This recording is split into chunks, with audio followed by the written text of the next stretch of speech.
Inilah bahayanya ajaran NII ini, yang merupakan ajaran takfiri yang dengan mudah mengkafirkan orang lain hanya gara-gara misalkan orang itu tinggal di sebuah negara yang negara itu tidak berhukum dengan hukum Allah. Bismillahirrahmanirrahim. Assalamualaikum warahmatullahi wabarakatuh.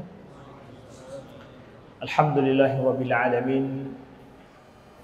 Nahmaduhu wa nasta'inuhu wa nastaghfiruhu wa nastahdihi wa na'udzu billahi min shururi anfusina wa min sayyiati a'malina may yahdihillahu fala mudilla lahu wa may yudlil fala hadiya lahu. Asyhadu an la ilaha illallah wahdahu la syarika lahu wa asyhadu anna Muhammadan 'abduhu wa rasuluh. Allahumma salli wa sallim wa barik ala sayyidina Muhammadin wa ala alihi wa sahbihi wa sallim. Subhanaka la ilma lana illa ma 'allamtana innaka antal alimul hakim. Allahumma 'allimna ma yanfa'una wanfa'na bima 'allamtana wa zidna 'ilma. Rabbana innana amanna faghfir lana dhunubana wa qina 'adzaban nar. Allahumma inni a'udzubika min an azilla aw udhal, an ajhal aw yujhalu 'alayya. Allahumma rabbi shrah li sadri wa yassir li amri wahlul 'uqdatam min lisani yafqahu qawli, amma ba'du. Hadirin sidang jamaah salat maghrib dan isya Masjid Al-Ma'mur, Lamprit, Kota Banda Aceh yang dimuliakan Allah. Insyaallah pada malam ini kita melanjutkan kajian kita mengupas tentang kesesatan ajaran NII KW9 ya. Kalau boleh kita katakan secara rincinya, melanjutkan daripada apa yang pernah kami sampaikan dalam pertemuan ini. Yang kami harapkan dan kami inginkan dan kita inginkan semua dari pembahasan kita ini adalah dari modul yang kami dapatkan langsung dari memang yang pernah menjadi anggota NII, sudah taubat, sudah keluar ya. Dan beliau memberikan ini kepada kami supaya untuk bisa kami menjelaskan di mana letak kesesatan penyimpangan yang dilakukan oleh NII tersebut.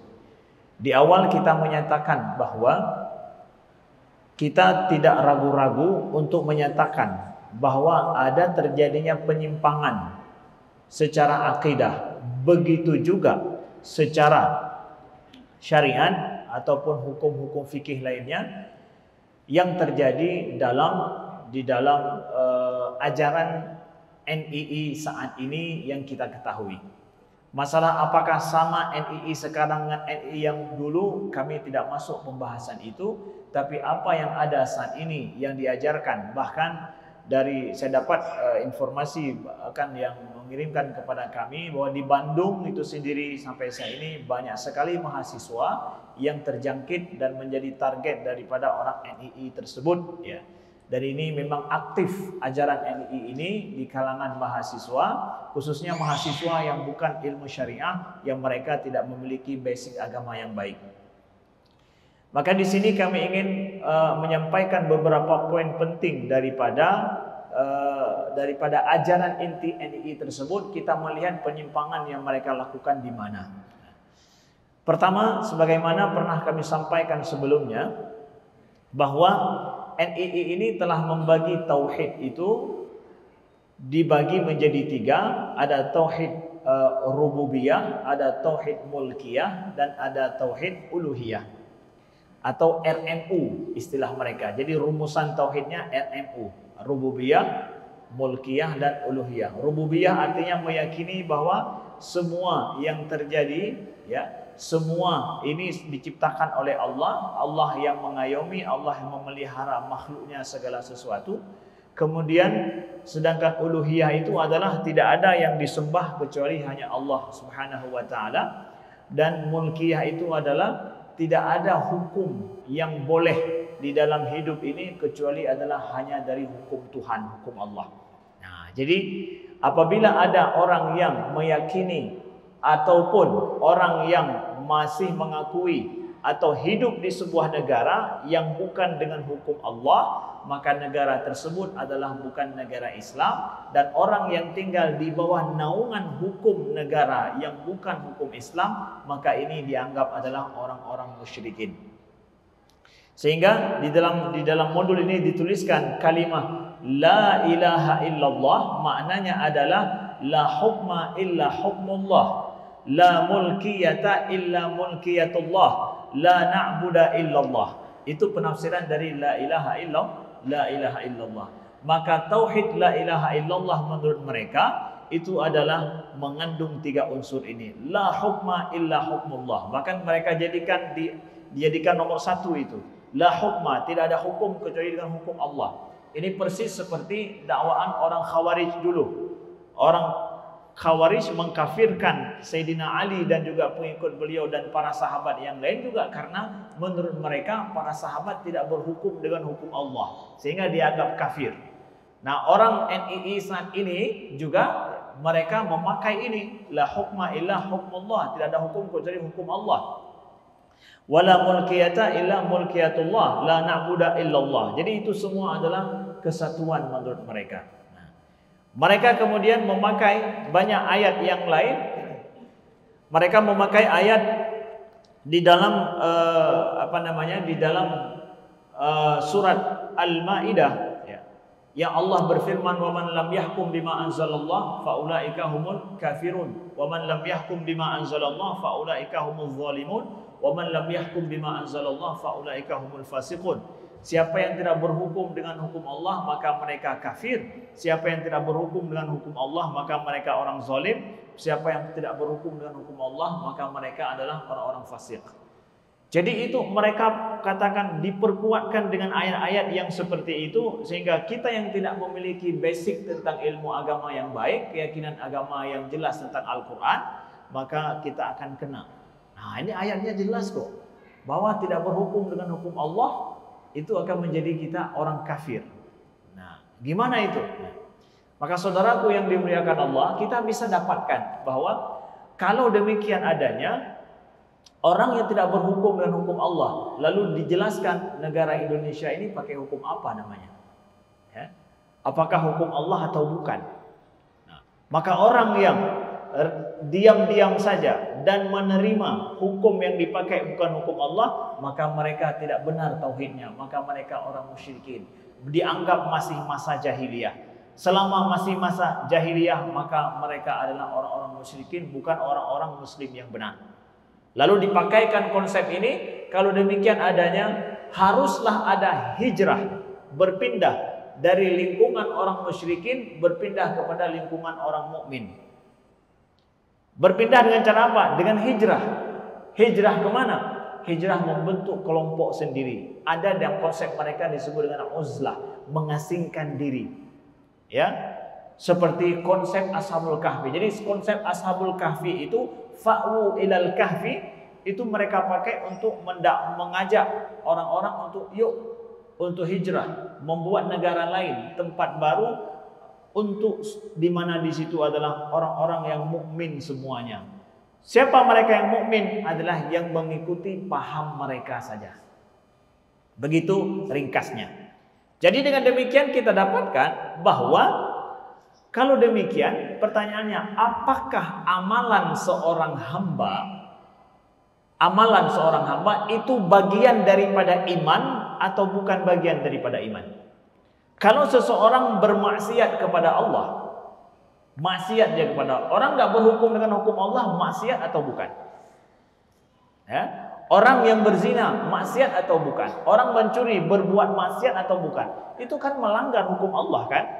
Berzina kan melanggar hukum Allah, membunuh kan melanggar hukum Allah, tidak memakai undang-undang juga dalam hidup sesuai dengan hukum Allah juga melanggar hukum Allah. Maka pertanyaan intinya adalah orang yang berbuat maksiat apakah otomatis jadi kafir atau tidak? Orang yang berzina itu sama dengan tidak berhukum atau tidak memakai syariat Allah, ya sama. Jadi orang NII ini persis seperti Khawarij yang mereka mengatakan bahwa kalau tidak berhukum dengan hukum Allah maka kafir semuanya. Berarti dengan demikian orang yang berbuat maksiat, tidak sholat, ya, tidak puasa, tidak zakat, kemudian juga orang yang berzina, orang yang membunuh, orang yang mencuri, itu semua berbuat maksiat. Apakah mereka kafir? Khawarij mengatakan ya, mereka kafir. Maka orang NII ini adalah persis seperti orang Khawarij dalam mengkafirkan orang lain, menganggap kafir orang yang enggak sama dengan mereka, menganggap kafir orang yang tidak menghukum dengan hukum Allah. Padahal kita dapatkan dalam masalah iman, para ulama ahlu sunnah, untuk kami sampaikan bahwa ulama Azhar itu juga telah menjelaskan tentang di Mesir itu ada jamaah tahun 80 sampai 90-an, itu ada namanya jamaah takfir wal hijrah. Jamaah yang mengkafirkan orang lain dan mengajak untuk hijrah. Itu ada di Mesir 80 sampai 90-an. Itu ada. Yang jamaah ini sekarang sudah tidak ada lagi, tidak ada pengikutnya lagi. Karena apa? Karena ulama-ulama Azhar menjelaskan masalah konsep-konsep keliru daripada pemahaman mereka, dan juga kepada pentolan-pentolan mereka diajak berhiwar walaupun dalam penjara, ya. Walaupun dalam penjara, banyak ribuan mereka kemudian bertaubat setelah paham. Nah, kita lihat yang dikatakan dengan iman seperti apa sih? Saya lihat, ambil langsung ini daripada karangan Syekh Jadul Haq, yang beliau mengarang ini untuk meluruskan jamaah takfir dan hijrah pada saat itu, Syekhul Azhar, ya. Beliau menuliskan tentang masalah iman. Jadi kita harus balik untuk meluruskan perkara ini, kita harus balik kepada, jadi iman itu dianggap seorang itu beriman seperti apa? Kalau orang ini sudah mengatakan bahwa menyembah Allah tapi tidak berhukum dengan hukum Allah, dianggap enggak beriman. Meyakini bahwa Allah sebagai pencipta tapi enggak berhukum dengan hukum Allah, dianggap enggak beriman begitu. Maka sebenarnya iman yang sebenarnya menurut Ahlus Sunnah, kapan seseorang itu dianggap mukmin? Ya kan? Jangan sembarangan dibuat penafsiran sesuka hati nantinya. Ya. Jadi yang dikatakan dengan iman adalah fi syar' tasdiqul qalbi tasdiqan jaziman bi kulli ma jaa'a 'anil nabi sallallahu alaihi wasallam fima ulima maji'u minad din bid darurah. Dikatakan seorang itu beriman adalah apabila seseorang meyakini di dalam hatinya dengan penuh keyakinan apa semua yang dibawa oleh Nabi Muhammad SAW yang merupakan keharusan dalam agama ini. Kalau kita yakin tanpa ada ragu terhadap solat, zakat, puasa, tentang masalah hari kiamat, tentang Allah, ya, yang sifatnya adalah rukun-rukun dalam agama ini, enggak ada keraguan sedikit pun dalam hati kita, maka seorang itu telah memiliki iman di dalam Islam. Dia telah mengucapkan 2 kalimat syahadah, maka dia adalah menjadi seorang mukmin. Qala Imam Nawawi rahimahullah, madhhabul muhaqqiqin wal jamahir minas salaf wal khalaf anna al-insan idza i'taqada dinal Islam i'tiqadan jaziman la taraddada fihi kafahu dzalika wa huwa mu'minun minal muwahhidin. Jadi Imam An-Nawawi membuat kesimpulan bahwa pendapat mazhab muhaqqiqin, ulama-ulama muhaqqiqin dan jumhur mayoritas daripada ulama salaf dan ulama khalaf, bahwa seorang yang meyakini agama Islam sebagaimana secara umum kita ketahui tentang agama Islam, yang wajib, yang haram di dalam Islam apa? I'tiqadan jaziman, dengan i'tiqad yang pasti, tidak ada keraguan sedikit pun, kafahu dzalika, maka cukup bagi orang itu imannya seperti itu. Sudah mukmin dia, minal muwahhidin, dianggap termasuk orang yang bertauhid. Simpel sekali kan? Ternyata simpel sekali. Jadi kalau begitu, walaupun dia mencuri, walaupun maaf cakap na'udzubillah dia berzina, dia membunuh, ataupun mungkin dia memakai hukum dalam hidupnya bukan hukum Islam yang kita lihat secara zahir, apakah dia mukmin? Kalau dalam hatinya keyakinannya seperti itu, bahwa keyakinan terhadap betulnya Nabi Muhammad dan ajaran yang dibawakan oleh Nabi, rukun Islam semua itu diyakini dengan benar, rukun iman diyakini dengan benar, muwahhidin. Menurut ulama Ahlus Sunnah, dia muwahhidin walaupun dia berbuat maksiat. Jadi iman di dalam akidah Ahlus Sunnah wal Jamaah itu iman yang kokoh di dalam hati, perbuatan itu tidak langsung menjadikan seorang kafir. Enggak langsung menjadikan seorang kafir. Maka ini iman yang sangat luas. Lalu kita lihat para ulama kita menyebutkan, jadi yatahaqqaqul iman dalam diri seorang mukmin itu yatahaqqaq, terwujud seperti apa? Ammal muhaddisun wal a'immah ats-tsalatsa faqalu idan 'adama tasdiqul qalbi indama in 'adama al-iman al-munji min al-khulud fin nar wa idan 'adama al-iqraru bil lisan in 'adama al-iman al-mustatabba' li ijra'il ahkam ad-dunyawiyah dunal munji min al-khulud fin nar wa idan 'adama al-a'mal in 'adama kamalul iman fal a'mal indahum juz'un mukammilun la asli. Jadi kita lihat ulama kita menyebutkan bahwa iman itu tasdiqun bil qalbi, iqrarun bil lisan, wal a'mal bil jawarih. Bahwa iman itu sering kita dengar para ulama kita menyebutkan adalah pembenaran dengan hati, kita ikrarkan dengan lisan, dan kita berbuat dengan perbuatan kita. Itu iman. Ada tiga sisi daripada iman itu. Baik. Maka para ulama kita menyebutkan kalau tidak ada seseorang beriman, tidak ada tasdik di dalam dirinya, pembenaran di dalam hati, maka kalau seorang tidak ada pembenaran dalam hati, cuma dalam lisan saja, nampak di luar saja, maka imannya ini tidak akan menjadikan dia selamat daripada khulud finnar, kekalnya dalam neraka. Orang munafik di lisannya mukmin, di perbuatannya mukmin, tapi di hatinya enggak. Ini adalah iman yang ada lisan sama arkan saja, atau dalam perbuatan tapi tidak ada dalam hati. Ini menyebabkan dia kekal di dalam neraka. Ya. Kemudian orang yang punya iman dalam hatinya, tetapi secara lisannya tidak mengucapkan, bisa saja hatinya beriman kepada Allah tapi lisannya enggak. Perbuat nampak kita dengar dari perkataannya enggak, tapi hatinya dia beriman. Maka orang yang seperti ini di dunia tidak diperlakukan dia sebagai orang muslim. Di dunia dia tidak boleh menikah dengan orang muslim.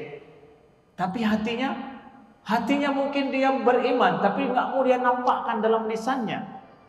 Maka Allah lah yang lebih tahu nanti hari kiamat tentang kebenaran iman dalam hatinya. Kalau benar ada iman dalam hatinya, enggak nampak dari lisannya, dari perbuatannya, maka Allah bisa untuk mengampuni orang ini, bisa juga untuk mengazabnya. Tapi kalau ada iman dalam hati, maka itu tidak akan menjadikan dia kekal dalam neraka. Enggak. Karena jelas dalam sabda Nabi, yakhruju minan nar man kana fil qalbihi mithqala dzarratin min iman. Akan keluar daripada neraka siapa aja yang ada dalam hatinya mithqala dzarrah min iman, walaupun sekecil zarrah daripada iman dalam hati. Maka iman dalam hati itu adalah merupakan asal muasal daripada iman itu sendiri. Lalu kemudian iman dengan arkan, yaitu dengan perbuatan. Kalau dilihat dari perbuatannya, nampaknya seperti orang beriman dia. Hatinya wallahu alam kita tidak tahu. Maka fal a'mal fa idzan adamal a'mal in adama kamalul iman, kata para ulama kita. Bahwa apabila tidak ada amalan daripada iman ini, tidak ada nampak amalan dari luar, maka in adama kamalul iman, maka tiadalah sempurnanya iman pada orang tersebut. Jadi perbuatan seseorang terhadap iman hubungannya adalah itu pada kesempurnaan iman, tidak menafikan iman. Jadi perbuatan seseorang kita lihat lagi tak ubud lagi kerbu orang Islam. Bahate di hatinya seperti apa? Wallahu alam.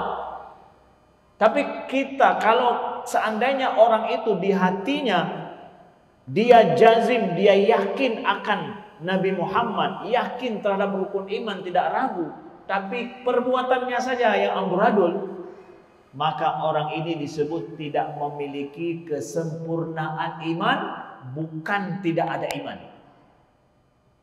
Dia hukum mungkin tidak pakai hukum Allah. Dia tinggal di negara Amerika, tinggal di negara Kanada, di Eropa, tinggal di mana-mana misalkan. Itu kan negara yang tidak berhukum dengan hukum Allah. Gimana imannya? Dia santai aja tinggal di sana, tidak ada masalah apa-apa. Dia maaf cakap mencuri misalkan. Dia berbohong dalam hidupnya. Bahkan mungkin tidak ada sholat. Tapi iman dalam hatinya tidak sempurna iman menurut Ahlus Sunnah. Tidak menjadikan orang itu hilangnya iman. NII dan Khawarij menganggap itu tidak memiliki iman. Maka dianggap sama dengan kafir.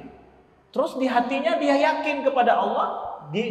Gimana? Sama juga tidak dianggap. Karena syarat iman itu harus bagian dari inti iman juga adalah perbuatan. Maka dengan mudah orang-orang dianggap kafir hanya gara-gara dia berbuat maksiat. Lalu siapa di dunia ini orang yang nggak berbuat maksiat? Siapa? Tunjukkan siapa orang yang kecuali anbiya, nabi-nabi saja.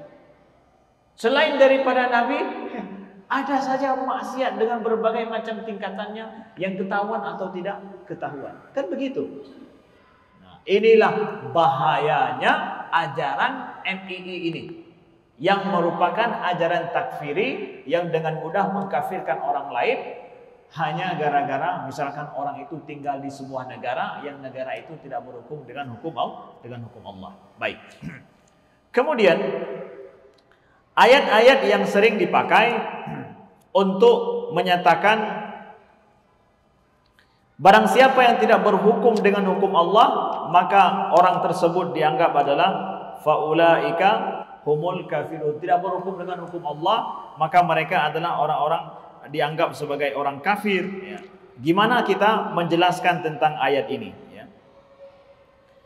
Saudaraku yang dimuliakan Allah, mari kita lihat. Saya ingin membacakan langsung daripada para ulama kita tentang memaknakan waman lam yahkum bima anzalallah faulaika humul kafirun, yaitu surah Al-Maidah ayat 44 ya.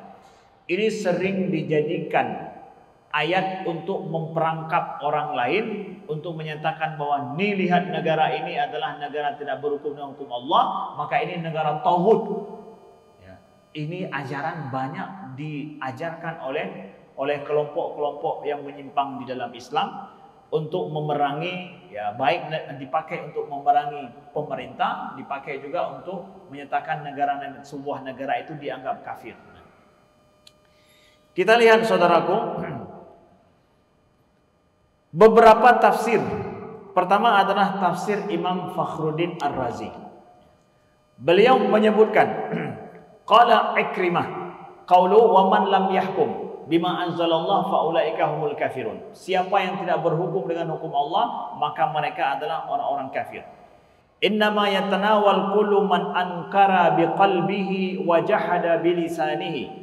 Amma man arifa biqalbihi kaunuhu hukmullah wa aqarra bilisanihi kaunuhu hukmullah illa annahu ata bima yudaduhu fahuwa hakimun bima anzalallahu ta'ala walakinnahu tarikun lahu fala yalzam dukhuluhu tahta hadhil ayat wa hadha huwal jawab as-sahih wallahu a'lam. Apakah judi itu haram? Haram. Apakah khamar, minuman keras itu haram? Haram. Ustaz, di Indonesia ini masih beredar dengan mudah minuman keras. Apakah judi itu haram? Haram. Ustaz, di Indonesia itu banyak sekali masih orang berjudi. Apakah zina itu haram? Haram. Itu hukum Allah loh. Zina haram, judi haram, khamar itu haram. Tapi di Indonesia itu banyak prostitusi yang masih dilindungi. Oke, ini ambil contoh kasus. Datanglah orang NII dan semisalnya untuk mengatakan bahwa ini menunjukkan Indonesia ini tidak berhukum dengan hukum Allah, maka orang nggak berhukum dengan hukum Allah itu adalah orang-orang kafir. Yang mau diam dan rela dengan hukum itu, maka mereka orang-orang kafir. Ini ajaran NII dan juga ajaran daripada faksi-faksi yang banyak di dalam masyarakat. Maaf cakap, sebahagian tempat masih ada orang-orang yang meyakini seperti ini. Baik. Mana dalilnya? Dalilnya ini nih. Ayat surah Al-Maidah ayat 44. Wa man lam yahkum bima anzalallahu fa ulaika humul kafirun. Mereka yang tidak berhukum dengan hukum Allah, mereka adalah orang-orang kafir. Kabeh deh. Betul itu tadi. Ya, gimana itu? Nah, kita lihat bagaimana. Inilah penting kepada rujukan. Bagaimana ulama tafsir memahami ayat itu? Ya. Qala Ikrimah. Ikrimah daripada tabi'in. Beliau menjelaskan tentang ayat ini. Ayat ini adalah masuk di dalamnya yatanawal kullu man ankara biqalbi wa jahada bilisani. Ayat ini adalah masuk di dalamnya dianggap kafir siapa? Orang yang mengingkari dengan hatinya dan mengingkari dengan lisannya. Mengingkari apa? Mengingkari terhadap hukum Allah. Contoh, zina itu haram, khamar itu haram. Menurut Anda gimana? Anda yakini zina itu haram, bahwa khamar itu haram, judi itu haram? Saya yakin. Kalau meyakini dengan hatinya dan dengan lisannya, dia tidak termasuk orang kafir. Dia yakin kalau itu haram. Hatinya itu meyakini itu haram, berarti dia hukumnya masih pakai hukum Allah. Kenapa? Dia betul itu haram, betul haram itu. Apakah dia masuk orang yang enggak berhukum dengan hukum Allah? Dia yakin loh bahwa zina haram, membunuh itu haram, khamar itu haram. Dia berhukum dengan hukum Allah. Dia yakin itu. Man ba'bud hana lagu. Tiga-tiga maaf cakap dia termasuk adalah salah seorang daripada agen daripada prostitusi. Tapi dia yakin kalau zina itu haram. Kembali kepada yang tadi, apakah perbuatan itu akan menjadikan iman itu hilang? Ahlus sunnah mengatakan perbuatan tidak menjadikan iman seseorang hilang, tapi kesempurnaan iman tidak ada pada orang itu. Jadi ayat ini tidak serta-merta untuk dikatakan bahwa orang yang ada di sebuah negara yang kalaulah misalkan masih mengayomi hal-hal yang diharamkan oleh Allah, maka semua orang di negara itu dianggap kafir. Lalu negara ini dianggap negara tauhid, enggak bisa.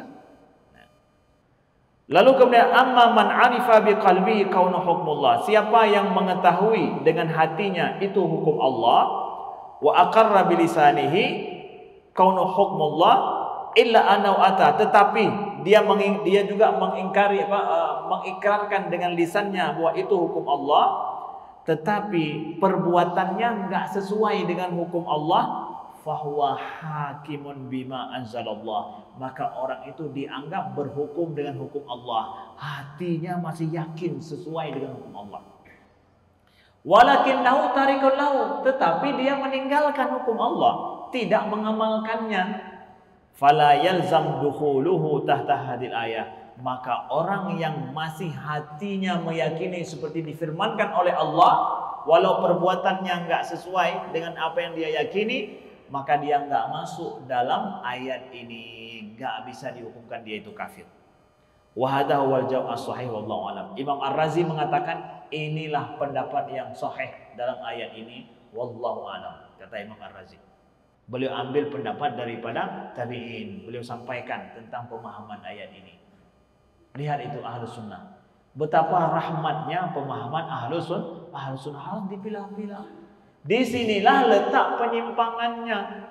Mereka tidak memakai, orang NII dalam semua literatur yang mereka pakai, dalam modul-modul yang mereka pakai, enggak memakai daripada buku-buku, kitab-kitab rujukan di dalam Islam. Rujukan-rujukan zaman dulu nggak dipakai sama sekali. Semua adalah rekayasa mereka sendiri, dikarang oleh mereka sendiri. Yang ada, kalau kita baca di sini adalah apa?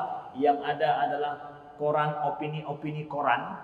Itu dijadikan sebagai bukti, lihat negara Indonesia. Jadi dibuat bagaimana jumlah prostitusi, jumlah daripada pembunuhan, jumlah daripada perampokan, kemudian jumlah orang miskin. Jadi ketika orang baca betul-betul hancur betul negara ini. Ya, inilah negara kafir. Nah, itu untuk memastikan itu. Enggak, mereka pakai bukti-bukti daripada rujukan-rujukan para ulama-ulama terdahulu. Maka kawan-kawan jangan mudah kalian untuk tergoda dan terpengaruh dengan ayat dengan yang seperti ini. Kemudian kita lihat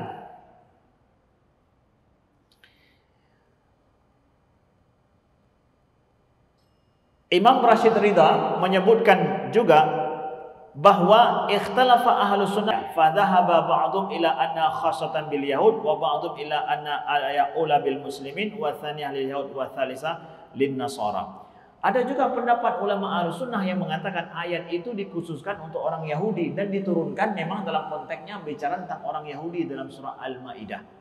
Maka ada juga ulama yang mengatakan itu konteksnya dengan orang Yahudi. Cuma beliau membuat sebuah kesimpulan setelah beliau kaji tentang ulama-ulama yang menafsirkan ayat ini. Saya bacakan kesimpulan dari Syekh Imam Rashid Ridha dalam tafsir beliau yang dikutip oleh Imam Syekh Jadul Haq Syekhul Azhar. Kata beliau, yakadu yakunu ittifaq fiha ala anal kufru inda adamil hukmi bima anzalallah yakunu lil jahid al munkir lahu au al mustahzi bihi amma ghairu fala yakunu kafiran. Maka hampir menjadi kesepakatan para ulama tafsir dalam ayat tersebut bahwa kekufuran itu jatuhnya adalah bagi mereka yang tidak berhukum dengan hukum Allah, yaitu yang mengingkari dengan hatinya ataupun melecehkan, menghina terhadap hukum Allah. Itu yang kena kufur itu. Dia mengingkari dengan hatinya bahwa zina itu haram, dia ingkari zina itu haram.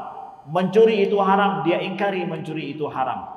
Dia ingkari bahwa hukum Allah itu baik adanya, dia ingkari. Kalau dia mengingkari hukum Al-Quran itu yang terbaik misalkan, itu bisa menjadi kafir. Atau dia menghina hukum Allah yang ada dalam Al-Quran, solat itu wajib, dia hina solat itu wajib misalkan. Dia ingkari solat itu wajib. Ini yang seperti ini yang menjadi kafir. Tapi kalau dia yakin betul hukum Islam itu betul, hukum Al-Quran itu betul, zina itu betul haram, tetapi belum ada kemampuan di negara kita untuk kita terapkan hukum seperti ini, belum punya kemampuan, atau belum cukup syarat negara kita untuk menerapkan seperti ini, berarti bukan mengingkari, tetapi apa? Tidak cukup syarat. Misalkan, apa salahnya di Indonesia dijadikan bahwa semua khamar itu di seluruh negara Indonesia itu haram hukumnya, tidak boleh beredar sama sekali. Dianggap haram, sama seperti di Aceh misalkan. Kenapa yang lainnya tidak? Ada banyak problem di belakang itu, ada banyak kondisi, ada banyak hal yang belum mampu bagi pemerintah misalkan untuk menjadikan seperti itu. Misalkan DPR belum semuanya setuju, ya. Kemudian masyarakat belum terima kalau di tempat-tempat tertentu mereka diharamkan khamar, sehingga negara belum bisa menjadikan seperti itu. Kan ini ada fasenya, ada kondisi yang menjadikan hukum itu belum bisa diterapkan secara menyeluruh. Nah, apakah adanya halangan kondisi itu menjadikan negara ini langsung dianggap kafir? Saudara saja, kita saja di dalam kita berbuat baik kepada istri kita yang disuruh oleh Allah, wa ashiruhunna bil ma'ruf, maka bergaullah terhadap istrimu secara ma'ruf. Itu perintah Allah loh terhadap istri kita. Apakah kita sudah yakin telah berbuat ma'ruf terhadap istri kita? Enggak juga Ustaz, ada juga saya salah dengan istri saya. Kenapa? Ada faktor emosi kita, ada faktor hal yang lain, kekurangan kita, kekurangan uang, kekurangan ini, sehingga untuk rumah istri saya belum ada. Apa yang diminta sama istri merupakan kebutuhannya belum kita penuhi. Apakah orang itu kafir? Kan enggak. Ada hal yang menghalangi dia mampu melakukan itu, tapi dia yakin berbuat baik kepada istri itu adalah Allah yang nyuruh loh. Dia yakin itu. Ya, kalau begitu dia bukan kafir. Kan begitu. Nah, kondisi-kondisi ini sungguh sangat logis. Yang enggak logis justru inilah. Seperti ajaran orang ini yang memangkas semuanya, dikatakan apa? Itu semua adalah kafir. Karena enggak menghukum dengan hukum Allah. Sungguh sangat pendek antenanya, pemahaman yang seperti dan serampangan sekali. Na'udzubillahi min dzalik, ya. Begitu saudaraku yang dimuliakan Allah. Jadi ayat itu dipakai kepada yang mengingkari akan hukum Allah, tapi yakin betul hukum Allah, walau belum mampu diamalkan, orang itu tetap mukmin adanya, bukan orang kafir. Nah, begitu para ulama ahli sunnah menjelaskan kepada kita. Jadi saudaraku, jangan sampai kita terpengaruh dengan ajaran-ajaran sesat seperti ini, yang mereka memakai ayat-ayat Al-Quran adalah untuk menyelewengkan pemahaman-pemahaman yang benar. Baik. Selanjutnya, ada sisi lain daripada mereka juga. Mereka mempersamakan. Orang NII ini mempersamakan terhadap agama hari ini, agama Kristen dan Yahudi, itu mereka anggap itu adalah agama yang benar sama dengan agama Islam, dengan alasan ayat dalam Al-Quran yang Allah firmankan di dalam surat Asy-Syura ayat 13. Ya, Allah berfirman, syara'a lakum minad dini ma wassa bi Nuhan walladzi auhayna ilaika wa ma wassayna bi Ibrahim wa Musa wa Isa an aqimud dina wa la tatafarraqu fihi kabura 'alal musyrikina ma tad'uuhum ilaihi Allahu yajtabi ilaihi man yasha wa yahdi ilaihi man yunib. Surah Asy-Syura ayat 13. Dan ini ayat termasuk merupakan ayat yang judul khutbah Hari Raya Panji Gumilang. Ya, ini lihat aja di YouTube. Itu judul khutbahnya, ya. Saya simak judul khutbahnya. Saya lihat kepada modul ini klop.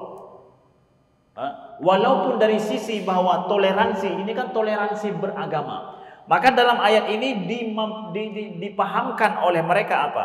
Dia telah mensyariatkan bagi kamu tentang agama apa yang telah diwasiatkannya kepada Nuh, dan apa yang telah kami wahyukan kepadamu, dan apa yang telah kami wasiatkan kepada Ibrahim, Musa, dan Isa, yaitu tegakkanlah agama dan janganlah kamu berpecah belah tentangnya. Jadi kalau mau, menurut mereka, kalau mau tegakkan agama ini, maka tegakkanlah agama Nabi Isa, Nabi Musa, Nabi Ibrahim, dan juga agama Nabi Nuh. Jadi semua agama-agama itu adalah ditegakkan, sama, dirangkul, semuanya sama. Itu adalah agama dari Allah. Jadi sampai hari ini, ya, Taurat, masalah Taurat, Injil, dan Zabur menurut NII, ya, itu adalah merupakan semuanya, itu adalah kitab-kitab Allah. Jadi makna ya ahlal kitab menurut mereka itu apa? Ahlu kitab menurut NII, saya baca di modul ini juga disebutkan bahwa ahlu kitab itu adalah dzalikal kitabu la raiba fihi. Dzalikal kitab ditafsirkan ini nih. Kitab itu apa? Suhuf, Zabur, Taurat, Injil, Quran. Ada 5 tuh disebutkan di sini. Jadi dzalikal kitab la raiba fi, kita dapatkan dalam tafsir kitab dalam surat itu, dalam awal ayat Al-Baqarah itu Al-Qur'an, bukan 5 surat 5 ini bukan, tapi di sini ditafsirkan 5. Jadi kelima-lima ini la raiba fihi, jadi sama semuanya. Maka mereka meyakini agama Kristen, Yahudi, dan juga Nasrani hari ini, menurut mereka itu agama yang hak dari Allah juga, sama, nggak ada penyelewengan sampai hari ini. Ini menafsirkan kenapa ada orang Kristen yang sholat bersama orang Muslim di sana. Menafsirkan kenapa ada salam-salam orang Yahudi, karena menurut mereka itu adalah sama aja semuanya. Agama ini agama yang benar dari sisi Allah. An aqimuddin, tegakkan agama. Kalau mau tegakkan agama menurut orang NII itu apa? Dengan semua agama ini dirangkul sama, yuk tegakkan masing-masing kalian dengan agama kalian juga adalah ada kebenarannya. Jadi ini salah satu ajaran pluralisme agama yang menganggap semua agama itu benar sampai hari ini. Dan ini menyimpang dengan pemahaman Ahlus Sunnah wal Jamaah dan juga ulama kita, dan apa yang menjadi ijma di kalangan yang menjadi ijma para ulama kita bahwa Nasrani, Yahudi itulah ahlul kitab. Ahlul kitab walaupun dikatakan ahlul kitab, tapi mereka menurut keyakinan agama kita mereka orang kafir. Karena orang kafir terbagi 3. Ada orang kafir yang pernah diberikan Alkitab dulu, tapi saat ini mereka telah menyeleweng, tidak berlaku lagi agama mereka dan dianggap tidak benar agama mereka hari ini. Ada yang misal dengan ahlu kitab, mirip dengan ahlu kitab, yaitu orang Majusi. Dan ada orang kafir yang ketiga adalah siapa? Yaitu mereka yang tidak memiliki kitab, asal usul kitab sama sekali. Itu adalah orang musyrikin dengan berbagai macam agama yang lain. Saat ini mereka, menurut ajaran kita Islam, keyakinan kita dalam Islam, mereka tidaklah dalam ajaran yang benar lagi. Dan ajaran mereka tidak dianggap, sehingga mereka dianggap orang kafir, tidak sama agama mereka dengan agama kita. Tidak bisa disatukan. Ini adalah pemahaman Ahlus Sunnah wal Jamaah dan pemahaman ulama-ulama kita. Mudah-mudahan kawan-kawan muda siapapun dan dimanapun bisa memahami di mana letak penyelewengan orang-orang NII ini. Yang ada mudah-mudahan bisa bertaubat, dan saya yakin di Aceh juga ada. Mohon kalaulah ada, saya himbau kalaulah ada di Aceh orang-orang kawan-kawan yang mereka masih berkeyakinan tentang pemahaman NII, mau lebih mendalami, ingin ajak diskusi berhiwar, maka kami buka hiwar secara tertutup. Boleh, kami akan meladeni atau menjawab siapa saja yang ingin berhiwar dalam masalah ini secara tertutup dan rahasia. Sekian, terima kasih. Subhanakallahumma wa bihamdika asyhadu an la ilaha illa anta astaghfiruka wa atubu ilaika. Wassalamualaikum warahmatullahi wabarakatuh.